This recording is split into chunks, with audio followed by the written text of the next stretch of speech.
سلام كورات تغاتلتي لوم دما تاغس كمي مسورحو وينا HTML كمي جيرنا إنا نتقام اللوم زبل كنرئينا سنة مكتال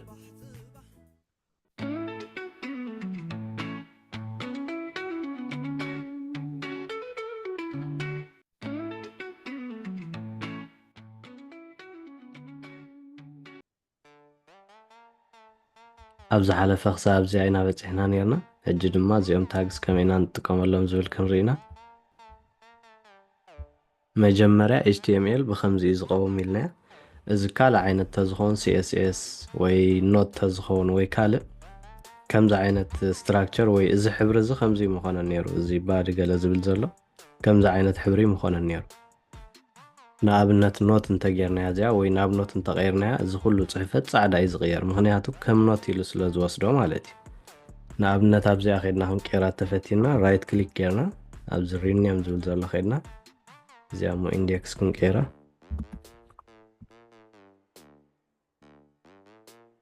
ኢንዴክስ ዳት ኤችቲኤምኤል ኢልና ያለና ሕጂ እዚኣ ኤችቲኤምኤል ዘይኮነት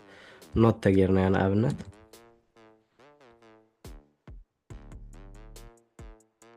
ሕጂ እቲ ጽሕፈት ዋላ ጻዕዳ ተቐይሩ ምክንያቱ ሕጂ እንታይ ዝመስሎ ዘለዚ ኖት ኢናልና ዘለና ድሕርዳት ዘሎ እዩ ዝገልጾም ሽልና ስለዚ ሕጂ ከም ኖት ወሲድዎ ኣሎ HTML ዝነበረ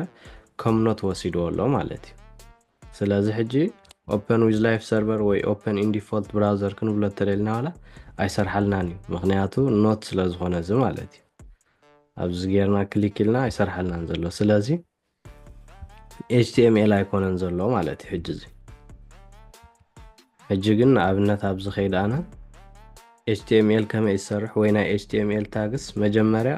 እዚ መኽፈትን ምዕፀውን ወይ ሌት ዛን ኤንድ ግሬተር ዛን ኣለዎ ማለት እዩ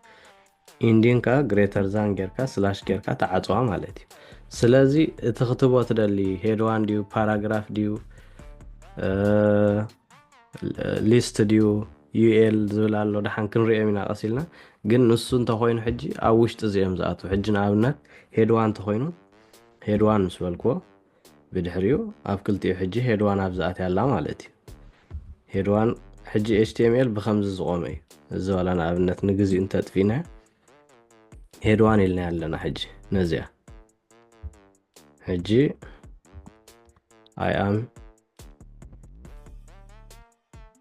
I am heading ተልና ሕጂ ነዚያ ወይ I am header ተልና I am heading one ተልና ሕጂ እዚኣ ሕጂ HTML እዚ ሕጂ ክንብሎ ደሊና ዘለና እንታይ ሄድ ወይ ካ እቲ ጽሕፈትስ ፉሪ ይኸውን ማለት እዩ ወይ ገጅፍ ይኸውን ፓራግራፍ እንተልና እውን ልክ ኣኸም ፓራግራፍ ድማ መጀመርያ ከምዚኣ ጌርና ንኸፍታ ብድሕሪኻ ከምዚኣ ጌርና ምስ ዓፀና ሕጂ ኣብዚኣ መኽፈቲት ኣላታ ኣብዚኣ ኸ መዕፀዊት ኣላታ ማለት እዩ ስለዚ ከምዚ ይዘብል ግን ኣብዚ ክንሪኦ ከለና ሕጂ ብጻዕዳ እዩ ዘሎ ምክንያቱ ዳት ቴክስት ስለ ዝበልና ከም ኖት ያ ተወሲዳ ዘላ ወይ ከም ኖት ኢና ሓሲብና ንጽሕፍ ዘለና HTML ምዃኑ ቀይሮ ተደልና እዚ ዳት ምስ በልና HTML ክንብሎ ኣለና ማለት እዩ ስለዚ ኣብዛ ሪኔም ከድና ሕጂ ድሕሪ ዳት HTML ተልና ኢንተር ምስ በልና ዋላ ትሕብሩ ሕጂ ተቐይሩሎ ማለት እዩ ሕጂ ብዝኸድና open with live server ወይ open in default browser ተልና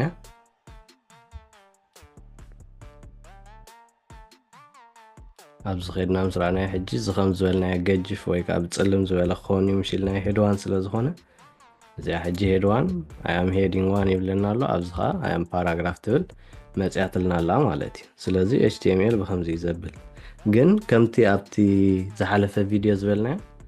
ከምዚ ኮነን ስትራክቸሩ ወይ ብኸምዚ መልክዕ ኣይኮነን ክጽሓፍ ዘሎ ብኸምቲ ቀዳማይ ዝገበርናዮ ወይ ብኸምቲ ዝሓለፈ ቪድዮ ዝገበርናዮ ክጽሓፍ ዘሎ ስለዚ እዚኣ ጸቂጥና ታብ ተጸቂጥና ብሓጺር ኣገባብ ክትጽሕፈልና ትኽእል ወይ ከዓ ከምቲ ብቀዳማይ ዝገበርናዮ ጌርና ክንጽሕፎ ንኽእል ኢና ስለዚ እዚኣ ከምዚኣ ጌርና ጸቂጥና ታብ ምትጸቂጥና ነዚኣ ትመስል ተምጸልና ማለት እዩ ብድሕሪኡ እዚ ታይትል ዶክመንት ብል ሂባትልና ኣላ ንሕና ግን ማይ ፈርስት ዌብሳይት ዋላ ክንብላ ኢና ወይ ማይ ፈርስት ዌብ ፔጅ ኢልና ያለና ታይትል ማለት እዩ ሕጂ እዚ ሕጂ ብዚ ኢና ክንጽሕፎ ዘለና ትንደልዮ ማለት እዩ كم تقدمنا زبلنا مجمريا مخفتة تقبروا لك بدحريخا معصو مالتي بخمس زقومي مالتي بدحريو باراجراف دي هيد 1 دي هيد 2 دي እንዳበልናኻ ንእትወሉ ማለት እዩ ሕጂ ንኣብነት ሄድ 1 እንተልና ሄድ 1 ኢልና ያለና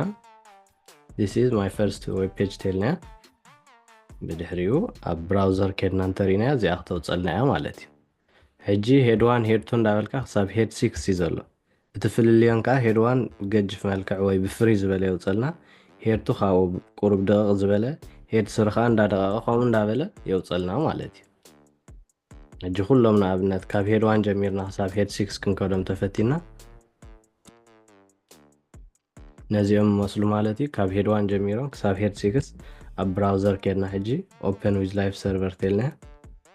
ላይቭ ሰርቨር ኣብዚ መፅትለይን ዘላ ስለዚ ኣብዚ ኸይደ ላይቭ ሰርቨር ያ ኣን ኢንስቶል ኮይና ፀኒሓ ኢንስቶል ክብላይ ስለዚ ሕጂ ኣብዚ ኸይደ ኦፕን ዊዝ ላይቭ ሰርቨር ተልያ ነዚ መስል ማለት ሄድ 1 ከም ዝበልና ብፍሪ ዝበለ ውፅልና ኣሎ ሄድ 2 ካብኡ ደቂቕ ዝበለ ሄድ 3 ከም እንዳበለ ይኸይድ ማለት እዩ ከምዚ እንዳበለ ካብ ሄድ 1 ክሳብ ሄድ 6 ኣሎ ሕጂ እዚ ሕጂ ታዩ እቲ ፅሕፈት እንዳደቀቀ ይኸይድ ኣሎ ማለት ሄድ 1 ተለሊኻ ፍሪ ዝበለ ተለሊኻ በዚ ትገብሮ ሄድ 2 ተለሊኻ በዚ ሄድ 3 ተለሊኻ በዚ ማለት እዩ ክንሪኦም ከለና ኩሎም ግን ኦፕኒንግ ከምኡን ክሎዚንግ ኣለዎም ማለት እዩ መኽፈትን መዕፀውን ሲ ኣለዎም ከምዚ በቃ HTML ዝኸውን ከምዚ ኢኻ ቶም ታግስ ክትጥቀመሎም ከለኻ መጀመርያ መኽፈቲ ክህልዎም ኣሎ ብድሕሪኡ ከዓ መዕፀው ማለት እዩ ሓደ ግን ኣሎ ብሓደ ግዜ ጥራይ ዝውድኡ ንኣብነት ብሬክ ኣሎ ሕጂ ብሬክ ሕጂ ኣብዚ ኸድና እንተሪእና ብሬክ ሕጂ እንታይ ዝገብረልና ቦታ የክፈሓልና ማለት እዩ ብሬክ ሕጂ መዕፀው የብሉን ወይ ብሬክ ክትጥቀም ተኾይንካ BR ጥራይ ኢልካ ንኣብነት ከምዚ ኣይ ዝብል ማለት እዩ ኦፕኒንግ ጥራይ ዘለዎ ምክንያቱ ብሬክ ሲ ቦታ ክኸፍተልካ ስለ ዝኾነስ ካብዚ ክሳብ ኣብዚ ኢልካ ትወስነሉ ቦታ የለን ስለዚ ሓደ በዓል ብሬክ ኣሎ ሆሪዞንታል ኣሎ ሆሪዞንታል ከዓ መስመር ክገብረልካ ማለት እዩ ሕጂ ንኣብነት HR ተይለ ሆሪዞንታል ማለት እዚ ሕጂ እዚኦም ክሎዚንግ የብሎም ወይ ከምዚ ንሪኦም ዘለና ብሓደ ግዜ ጥራዮም ምስ ተኸፈቱ ኣብኣ ጥራዮም ዝውድኡ ዘለዉ ሕጂ ውሕዳት ኣሎ ከምዚ ኢሜጅ እውን ኣሎ ምዝዮም ቶም ዝበዝሑ ግን ዳርጋ ኩሎም ክንብል ንኽእል ኢና ግን ተኸፊቶም ድሓርካ ምስ ወዳእኻ ከዓ ኣብዚ ወዲእ ኣሎ ኺልካ ተዓፅዎም ማለት እዩ ሕጂ ብሬክን ሆሪዞንታልን ከምኡውን ኢሜጅ ውሕዳት ከዓ ኣለዉ ካልኦት ምስ ተኸፈቱ ጥራይ ብኡ ዝውድኡ ማለት እዩ ሕጂ እዚኦም ከድና እንተሪእናዮም ብሬክ ሕጂ ቦታ ከክፍሓልና እዩ እዚ HR ዝብል ወይ ሆሪዞንታል ዝብልካ መስመር ክሕንፀልና እዩ ማለት እዩ ኣብኡ ከድና እንተሪእናዮ ሆሪዞንታል ኣብዚ መስመር ሓንፂፃትልና ኣላ ብሬክ ከዓ ኣብ መንጎ እዚኣን ኣብ መንጎ እዝን ዘሎ ፍልልይ ኣክፊሕልና ኣሎ ማለት እዩ ስለዚ HTML ታግስ ሕጂ እዚኦም ንሪኦም ዘለና ክሳብ ሕጂ ናይ ሄዲንግ ኢና ክንርኢ ፀኒሕና እቲኦም HTML ታግስ ኩሎም ክንሕዞም ኣይንኽእልና ወይ ኩሎም ክንሽምድዶም ኣይንኽእልና ምክንያቱ ብዙሓት ኣለዉ ዘየገድሱና እቶም ዘገድሱና ግን ክንሪኦም ኢና በዓል መን ምዃኖም ትንክፍ እንዳበልናዮን ክንሓልፍ ኢና ምክንያቱ HTML ታግስ ብዙሓት እዮም እቶም ዝበዝሑ ከዓ ኣየገድሱናን እዮም ማለት እዩ ወይ 9% ዲቨሎፐር ተልናሲ እቲኦም 10% ይዳርጋ ዝጥቀም ስለዚ ኣብዚ ኸድና ሕጂ ተሪእናዮም ንሶም HTML ታግስ ተልና ኣብዚ ኸድና እንተሪእናዮም ሕጂ እዚኦም መስሉ ማለት እዩ ዝብል ኣሎ ሕጂ ዲፋይንስ ሃይፐርሊንክ ብለና ኣሎ ሊንክ እዚ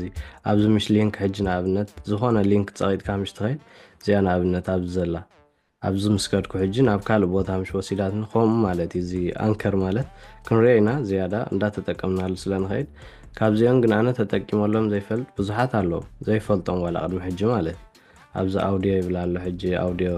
ወይ ሳውንድ ኮንተንት ክትእትቶ ኮይንካ እዩ ኣለዉ ማለት እዩ እዚኦም ንሪኦም ዘለና ሕጂ ናይ HTML ብጣዕሚ ብዙሓት ኣይኮኑን ውሕዳት እዮም ግን ነዚኦም ክሽምድድ ዝኽእል የለን ወይ ነዚኦም ዝሽምድዶም ሰብ የለን መምስ ኣድለየ ጥራይ ይጥቀመሎም ማለት እዩ ስለዚ መምስ ኣድለይና ክንጥቀመሎም ኢና እቲኦም ኣገደስቲ ንብሎም ግን እቲኣ ትመጽእ ቪድዮ በዓል መን ምዃኖም ከመይ ጌርና ንጥቀመሎም ዝብል ክንርኢና ወይ ንምንታይ እዮም ዘገልግሉና ዝብል ክንርኢና ማለት እዩ ግን ናይ HTML ታግስ ነዚኣ መስሉ እዚኦም እዮም ብጣዕሚ ብዙሓት ኣይኮኑን ግን ነዚኦም ኣብ ምሽምዳድ ግዜና ነጥፍኣሉ የብልናን ወይ ነዚኦም ዝሽምድድ ሰብ የለን ስለዚ እቲኦም ዘድልየኻ ምስ ፈለጥካዮም ብድሕሪኡ ክትውስኸሉ ዘለካ ነገር ተሎ ከዓ እንዳወሰካሉ ትኸይድ ማለት እዩ ስለዚ ሄዲንግ ክሳብ 6 በፅሑ ኢልናዮም ሄድ 1 ትዝለዓለ እዩ ወይ እቲ ፅሕፈት ብፍሩይ መልክዕ ክኾነልካ እተደሊኻ ሄድ 2 ካብኡ እንዳተሓቱ ይኸዱ ማለት እዩ ስለዚ ኩሎም ነገር ተኸፊቶም ብድሕሪኡ መዕፀው ኣለዎም ማለት እዩ ሓደ ሓደ ግን ከም በዓል ብሬክ ከም በዓል ሆሪዘንታል ከም በዓል ኢሜጅ ከዓ ሓንሳብ ምስ ተኸፈቱ ብኡ ጥራይ ይውድኡ ማለት እዩ ስለዚ ፓራግራፍ ተደሊና እውን ከምኡ ልክዕ ሕጂ ንኣብነት እዚ ሾርት ካት ከዓ ካብ ከምዚ ጌርና ንፅሕፎም ሽዑ ፒልና ከምዚ ጌርና ንዓፅዎ ገለ ብሕፅር ዝበለ መንገዲ ነቲኣ ፓራግራፍ ክንፅሕፋ ተደሊና ፒልና ምፅሓፍና ሽዑ እዛ ታፕ ምፀቐጥና ፓራግራፍ ሽዑ ባዕላ ትፅሕፈልና ማለት እዩ ስለዚ ፓራግራፍ ከዓ ነዚኣ ትመስል እዚ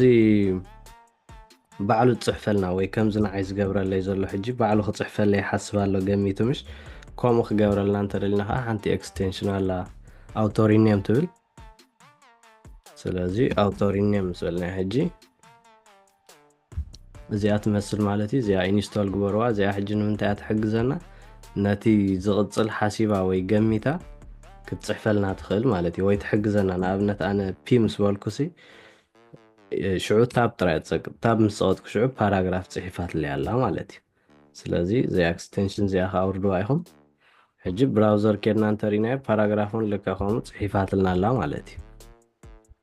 ኣብዚ this is my 7th web page ትብለና ኣላ ማለት እዩ ስለዚ ሕጂ ሓንቲ ዌብ ፔጅ ሰሪሕና ኣለና ማለት እዩ ሕጂ HTML ከመይ ጌርካ ትጥቀመሉ ወይ ከመይ ይመስል ዝብል ከዓ ነዚ መስል ስለዚ ከምዚ ጌርና ኢድና ንፍታሐያ ብድሕሪኡ እንዳቐፀልና ኣብታ ትቕፅል ቪድዮ ሕጂ እቲኦም ክንጥቀመሎም ዘለና ኣገደስቲ ታግስ ክንርኢና ድሕሪኡ ከነፀባበቆ ወይ CSS እንዳወሰኽናሉ ገለ ክንከይድና ማለት እዩ ኣብ ዝቕፅል ቪድዮ ይራኸበና